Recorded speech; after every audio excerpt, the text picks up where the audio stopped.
Howdy, brothers and sisters. We're going to continue on with God's movie of God with commentary. Let's go back and see how part one ended. My name is Matthew.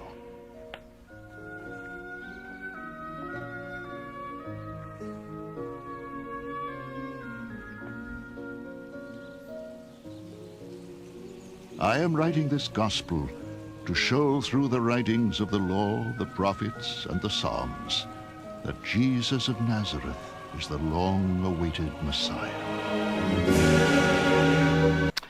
Thus, there were 14 generations in all. From Abraham to David, 14 from David to the exile to Babylon, and 14 from the exile to the Christ. After Jesus was born in Bethlehem in Judea, during the time of King Herod, Magi from the east came to Jerusalem and asked, "Where is the one who has been born King of the Jews? We saw his star in the east and have come to worship him." When King Herod heard this, he was disturbed, and all Jerusalem with him.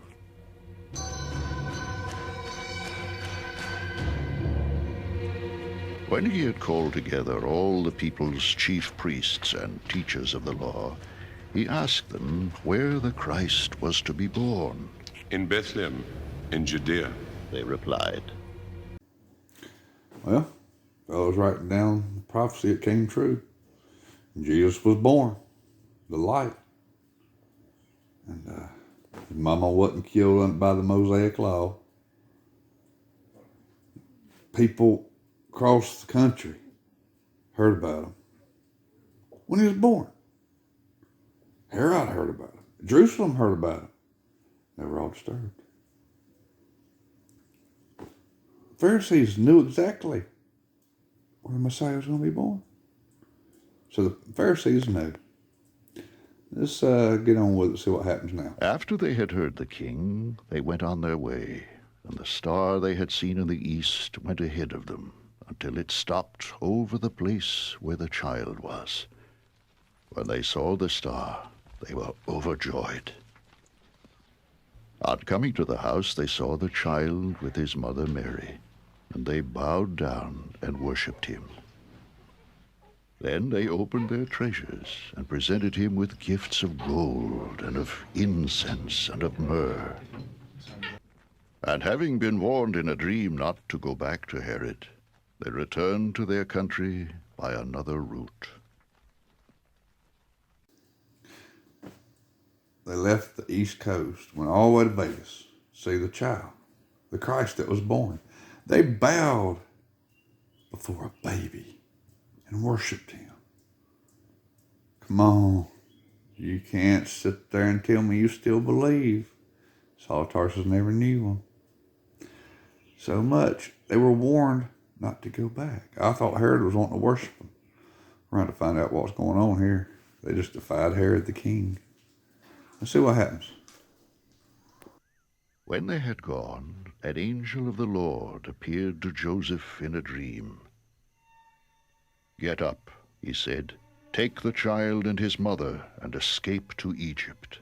Stay there until I tell you, for Herod is going to search for the child to kill him."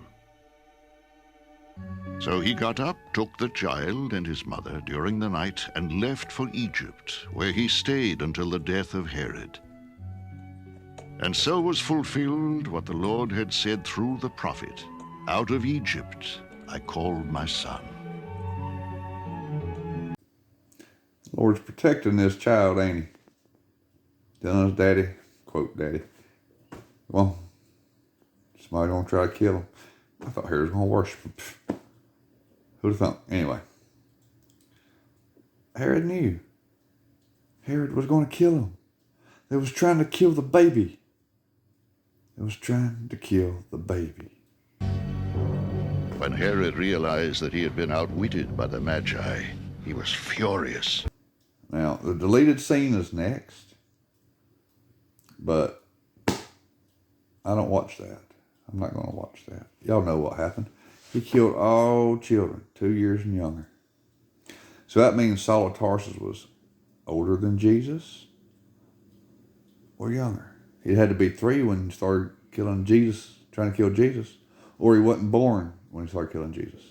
Because they had a very exact record. They'd have to go out and kill children 2 years and under. They have to know where each child is. Know who has it. They knew. So he just went out and tried to kill them all. Huh. Well, why didn't they just wait and kill Saul? He's the one going by the church. Prophet Jeremiah was fulfilled. A voice is heard in Ramah, weeping and great mourning. Rachel weeping for her children and refusing to be comforted because they are no more.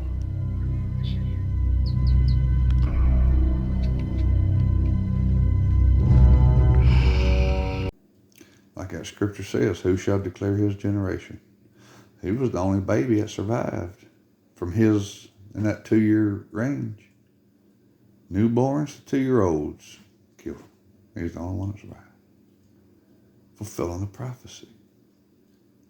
He fulfilled the prophecy. He didn't do away with it. He fulfilled the prophecy. The prophecy didn't go away. It came and lived. Let's get on with it. After Herod died, an angel of the Lord appeared in a dream to Joseph in Egypt and said, "Get up, take the child and his mother, and go to the land of Israel. For those who are trying to take the child's life are dead." So he got up, took the child and his mother, and went to the land of Israel. But when he heard that Archelaus was reigning in Judea in place of his father Herod, he was afraid to go there. Having been warned in a dream, he withdrew to the district of Galilee, and he went and lived in a town called Nazareth. So was fulfilled what was said through the prophets, "He will be called a Nazarene." I tell you, God's watching over it.